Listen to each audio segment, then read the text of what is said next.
बीते माह देश के कोने कोने में मेड़ क्षत्रिय स्वर्णकार समाज के पुरखा महाराजा अजमेर देव जी की जयंती समारोह मनाने के समाचार प्राप्त हुए। इन समारोह में समाज में उत्कृष्ट कार्य करने वाले समाज सेवकों, उच्च शिक्षा प्राप्त कर सरकारी एवं गैर सरकारी पदों पर विराजमान समाज बंधुओं, समाज के मेधावी छात्र छात्राओं और अन्य क्षेत्रों में योगदान देने वाले समाज बंधुओं को भी सम्मानित किए जाने के समाचार प्राप्त हो रहे हैं, जो समाज के लिए गौरव की बात है। यह जरूरी है कि समाज के लिए उत्कृष्ट कार्य करने वाले व्यक्ति को खुले मंच पर सम्मानित करने से यह भावना उभरती है कि अगली बार यह अवसर मुझे भी प्राप्त हो। इसके लिए वह सामाजिक कार्यों में रुचि लेता है। ये भी जरूरी है कि हम अपने आदि पुरुष अजमेर देव जी कर उनके विषय में चर्चा कर विचार रख अपनी आने वाली पीढ़ी को उनके बारे में विस्तार से बताएं और उनके आदर्शों पर चलने के लिए उन्हें प्रेरित करें। आज वक्त का तकाजा है कि हम अन्य जातियों से पीछे ना रहे बल्कि उनके साथ कदम से कदम मिलाकर चलने को तैयार हो। आसपास के समारोह में मुझे भी जाने का सौभाग्य प्राप्त हुआ। देखकर एवं समाचार पढ़कर बहुत अच्छा लग रहा है कि आज स्वर्णकार समाज जाग रहा है। मैं यहाँ अपने समाज बंधुओं से कहना चाहता हूँ कि समाज का कोई भी सामाजिक कार्यक्रम आपके आसपास में हो तो अकेले कभी न जाए।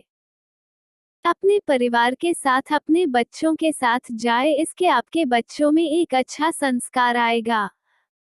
समाज में मिलना झूलना होगा, एक दूसरे का सम्मान सीखेंगे। आज समाज में अनेक तरह की समस्या उत्पन्न हो रही है, आज उन पर भी आपसे थोड़ी चर्चा का मन है। कुछ समाचार ऐसे भी सुनने पढ़ने को मिल रहे हैं जिन्हें जानकर दिल बहक जाता है। ये समाचार है लड़की की शादी के 4-6 माह बाद तलाक या तलाक के लिए समाज की पंचायत होने की संभावना। मित्रों, आज के लोभी युग में एक बार लड़की के लिए लड़का मिलना मुश्किल हो रहा है, फिर दूसरी लड़की के लिए कैसा लड़का मिलेगा, इस बात से भी माता पिता सोच सोचकर भयभीत होते हैं। फिर भी इस तरह के मामलों की संख्या दिन प्रतिदिन बढ़ती जा रही है। इस तरह के मामले किसी एक राज्य में हो ऐसा नहीं है, बल्कि इस तरह के मामले पूरे देश में हो रहे हैं। इसका मुख्य कारण है समाज में शिक्षा का अभाव ही माना जाएगा। लोगों का शिक्षित न होना समाज पर कलंक है। इसके कारण छोटी छोटी बातों पर लड़की व लड़के के पिता की मूंछ तन जाती है। लड़का एवं लड़की दोनों ही निर्दोष होते हैं, लेकिन दोनों पक्ष के लोग एक दूसरे का बल निकालने के लिए कुछ भी कर गुजरने को तैयार हो जाते हैं। इन्हों रही पंचायतों में समाज के ठेकेदार यदि एक बार लड़की या लड़के से अलग से बात करने का साहस जुटा ले तो मैं दावे से कह सकता हूँ कि इनमें से आधे मामले अपने आप निपट जाएंगे।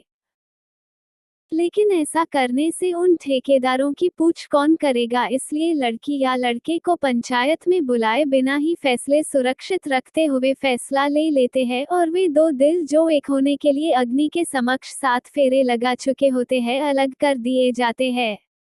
अब प्रश्न यह उठता है कि जो लड़की या लड़का पहली शादी से संतुष्ट नहीं है, क्या दूसरी शादी से संतुष्ट जो जाएंगे?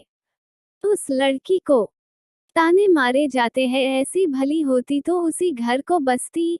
इस तरह के ताने घुन की तरह नहीं खा जाएंगे। अतः लड़की ही नहीं लड़के के पिता को भी बहुत सोच विचार करके इस तरह के मामलों में पड़ना चाहिए। यही किसी जगह उसकी गलती है तो उसे स्वीकार करने में हिचकिचाना नहीं चाहिए।